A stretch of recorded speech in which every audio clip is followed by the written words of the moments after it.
Welcome back to the third episode of Deathlore, a Deathloop lore series that explores the history and background of the game and its story and characters. In this episode, we're picking up where we left off, asking the question, how exactly does the time loop function and what are the rules? In today's video, I hope to be able to answer this question at least partially, because even though the story of Deathloop does provide many answers, there are still lingering questions that the game has not answered and may never answer. So I have endeavored to try and figure it out myself as much as possible. So without further introduction, let's jump right into it. If you haven't yet watched the previous two episodes in this series, I highly recommend that you go back and watch those first, not only to enjoy the game's story to its fullest and gain a greater understanding of it, but also to get a rough head start on the foundation behind the time loop and some of the concepts the game introduces to explain the mystery behind it all. You'll know by now if you've seen the previous episodes that Black Reef Island experienced a catastrophic temporal event that tore open the very fabric of space and time. The anomaly itself was chained to Black Reef, so as far as we know, it never grew beyond the shores of the island. The anomaly and its strange energy signature form the crux of the time loop, giving it life and sustaining it for an undisclosed amount of time. The second pillar of the time loop is the equipment and technology left behind by Operation Horizon, specifically the stabilizer core at the center of the large tower that can be seen from anywhere on Black Reef. As the name implies, and also just based on my own educated guess, Operation Horizon were able to construct a device that could stabilize the anomaly's energy for a short time, allowing for their breach experiment to take place. The third pillar of the time loop is the technology and scientific prowess of the Eon program, and more specifically its top scientist, Dr. Wenji Evans. Wenji was able to utilize her own advanced and innovative technology to stabilize the loop for a much longer period of time than Operation Horizon was able to accomplish. In fact, much of what we know about the loop and how it works comes from Wenji's own research. Dr. Evans coined much of the terminology used to describe the anomaly and the time loop, and it's important to know what each of these are to gain a better understanding of everything. As described by Dr. Evans, residuum is a temporally alien metamaterial and is highly unstable. Residuum is the strange energy that the anomaly produces, and the name itself is most likely a reference to the idea that it is residual energy passed down from the temporal anomaly. However, it is only produced in trace amounts, and many of those trace amounts are tied to what are known as visitor objects. Once Colt discovers the ability to infuse himself and his equipment with residuum, he can then absorb the energy from these visitor objects and keep his gear across each successive loop. In fact, all of the visionaries carry large quantities of residuum energy, as their biological signature has been anchored to the loop, meaning when you kill them, they leave this large energy signature behind, including Colt himself. However, your primary source of residuum throughout the game will come from the aforementioned visitor objects. However, the so-called visitors that you encounter throughout the game are also composed primarily of residuum, which can be seen as flickering shapes of energy. Speaking of visitors, they are described by Wenji as temporally alien individuals or people from other timelines. The time loop has been ongoing for such a long time, and so much energy has been produced that the very fabric of space and time have been fractured, and timelines have begun to cross over into one another, meaning that both people as well as objects from other adjacent timelines can merge into the main timeline, causing a ghostly apparition of energy to appear that may have existed at another point in both space and time. Throughout the story, we encounter many visitors, including alternate versions of Wenji Evans, as well as both Colt and Juliana. The visitor variants of Colt that we interact with throughout the game are from different adjacent timelines, and have all experienced the time loop in different ways, and they have all managed to develop different personalities as a result, even going so far as to leave remnant messages behind from previous loops. One version we meet at the very beginning already has knowledge about the loop and what your next next steps need to be. Another version wants to go back and see Lila again, which is something I mentioned in the previous lore video. And yet another version of Colt has gone mad from the endless looping, and wants nothing more than to cause violence and bloodshed, even donning the painted colors of the Eternalists. Every version of Juliana you fight and interact with throughout the game is also a visitor from another timeline, right up until the end of the game where you encounter the one true Juliana. Going even further, each loop and fight between the variants of Colt and Juliana have all been confirmed as canon by the developers at Arcane Studios, which ties the PvP element even deeper into the story, and basically means that every loop you are playing as different versions of Colt and Juliana from different timelines, which explains many of the character skins that you can wear as either character, as they accentuate the different personalities that developed over time. A breach is described as the moment where space and time rupture and the different timelines fuse together. The breaches can seemingly happen at random, but they can also be intentionally engineered, as we see with Wenji's breach experiment, allowing variants of herself from other timelines to cross over. Another example is an Eternalist in Carl's Bay, who steals some of Wenji's equipment and research in an effort to destabilize the loop itself. The Eternalist is deceased by the time Colt reaches him, but you as the player can initiate the Eternalist's planned experiment and allow visitor Eternalists from other timelines to cross over as you kill them and absorb the residuum energy. Ravaging is described by Dr. Evans as the negative impact on local space-time caused by the strain of the potential and exponential growth of the anomaly's energy signature. Essentially, it is the possibility that the anomaly will grow beyond the shores of Black Reef and affect the outside world on a global scale in ways no one can predict or theorize, not even Wenji herself. This is an important point that I'll be returning to towards the end of the video. The slabs wielded by the Visionaries are metallic temporal induction arrays traced with stabilized residuum that can manipulate the anomaly, manifesting severe localized distortions in space-time. Essentially, pieces of metal heavily infused with large amounts of residuum that give the user something akin to superpowers. Each slab has an ability that it grants the wearer based on their own unique personality traits, thanks to the research and efforts of Dr. Wenji Evans. I won't be discussing the individual slabs too deeply here in this video, as I'm saving that discussion for specific lore videos on each individual visionary that I'll be releasing in the future. Trinkets are described as residuum-infused objects that warp local space-time in minor and predictable ways. They provide passive buffs to Colt throughout the game, but their usage always remains the same, hence their descriptor of providing minor and predictable benefits. Trinkets are far more plentiful on Black Reef than the slabs, and you'll find many of them wielded by the fodder Eternalists that you encounter in each of the 4 districts. However, you can also find them just lying around, more often than not in the same position, which doesn't change across successive loops. Some of these terms are byproducts of Dr. Wenji Evans and her research, like the slabs and trinkets. The others are direct byproducts of the anomaly, making them incredibly unpredictable. Visitors are even mentioned in one of the many Operation Horizon documents that you can find, meaning that the expedition staff likely also experienced some of the side effects of the anomaly, including sickness, which is also mentioned in one of their many pieces of documentation. Now that we've learned some of the time loop terminology, we can start talking about how specifically the time loop functions and what the rules are. Well, we know that the first rule of the loop is that it is contained strictly on Black Reef Island. In fact, you could say that there's almost like a time bubble that surrounds Black Reef and much of the surrounding ocean, or at least that's what we're led to believe. The second rule is that the loop is only 24 hours long and the day resets after presumably midnight. The third rule of the time loop is that not a single person is aware that they are repeating the supposed first day of the loop. Only Colt and Juliana are aware of this repeating cycle, not the Visionaries and not the Eternalists, although it is suggested based on Dr. Wenji Evans' research that she has begun to learn about the nature of the repeating first day.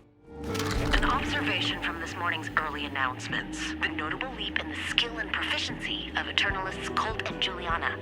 Yes, and two truths have become apparent. One, the time loop has been active for some time, and both of them retain their memories from each loop iteration, while others, most notably ourselves, do not. Oh, for fuck's sake, stop interrupting me. If this is correct, we can reasonably assume that every day, for X amount of time, we have made similar observations. We then focused our efforts on preserving knowledge and memory across iterations, which means, despite us being able to propagate this timeline, we have clearly repeated these early stages of research multiple times, without a breakthrough. An obvious conclusion, one we've likely made before to no effect. And so these dubious experiments with residuum infusion to retain items, trinkets, across iterations. If we can retain trinkets, perhaps we can retain ourselves. The only other individual you encounter in the game that remembers after each loop is a woman by the name of Pick Rexley, who you can encounter in Carl's Bay in a mini side quest of sorts if you look hard enough. The biggest question in my mind is how do Colt and Juliana manage to retain their memories after each successive loop? Juliana mentions at one point that she devised a way to retain her own memories through a process called memory compression, which is unfortunately not further elaborated upon, so we can really only guess as to how memory compression works, or how Juliana was able to create this method of memory retention. She also mentions that the human mind is incapable of processing eternity, and that as you gain new memories from each loop, you begin to lose your memories of your past loops, as well as your past self, due to the fact that the loop has seemingly continued for hundreds or even potentially thousands of years. Juliana mentioned that her memory compression technique was something that she managed to come up with after spending roughly 170 years in the time loop, which would also mean that Colt has spent about that same amount of time in the loop as well. So if you remember everything, you gotta be crazy. I mean, the same day over and over again. There's just not enough room. I use compression. What? It's a fancy technique I invented about 139 and a half years into our extended vacation here. Definitely crazy. That's why I need you, Colt. Be my doctor. Oh, I'm afraid it's terminal. Speaking of terminal, you read any of Charlie's minicomms yet? The things they say about you. However, Dr. Wenji Evans theorizes as part of her research that the loop the Aeon program created could sustain itself for over 13,000 years, or maybe even longer. This is Dr. Wenji Evans.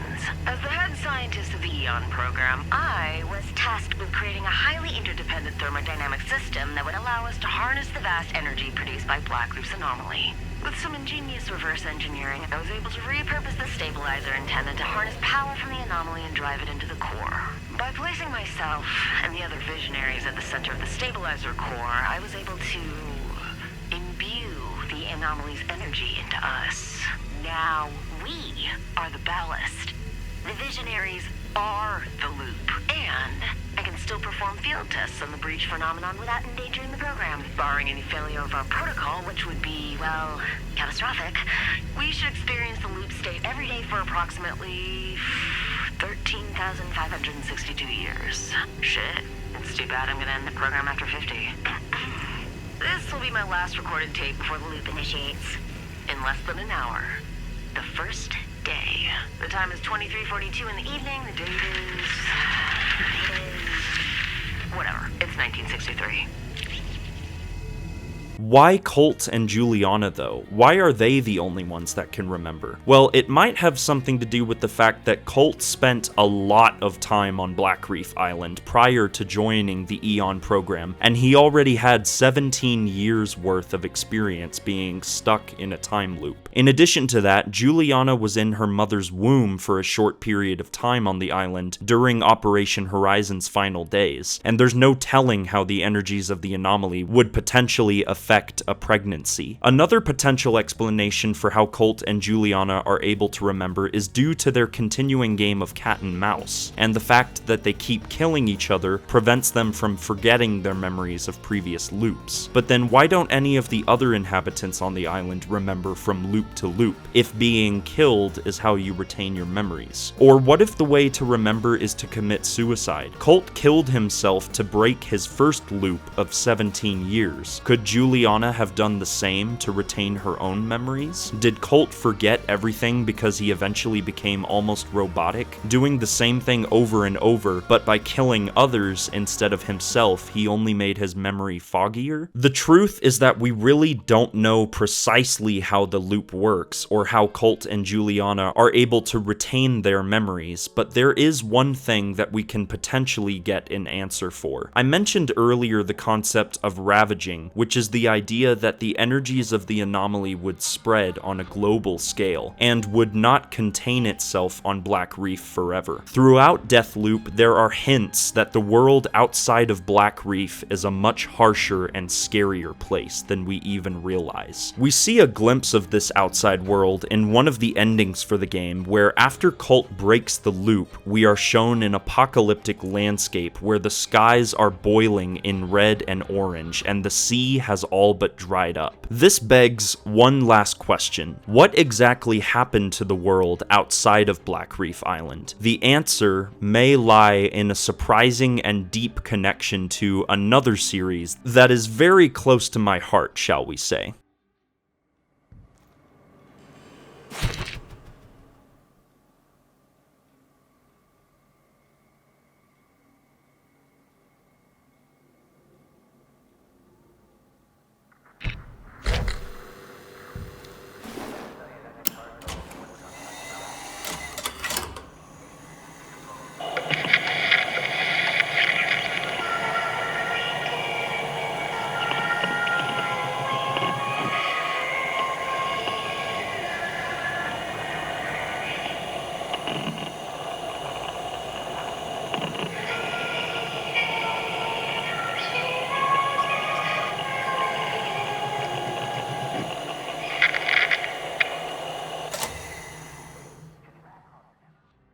So this is a rough overview of everything we know about the time loop and how it functions, but now I want to know what you think in the comments down below. Leave a like and share this video with other members of the Arcane community if you enjoyed. Consider subscribing for more Deathloop content like this, and be sure to hit that notification bell so you never miss a video. And remember that the outsider walks among us. Thanks for watching.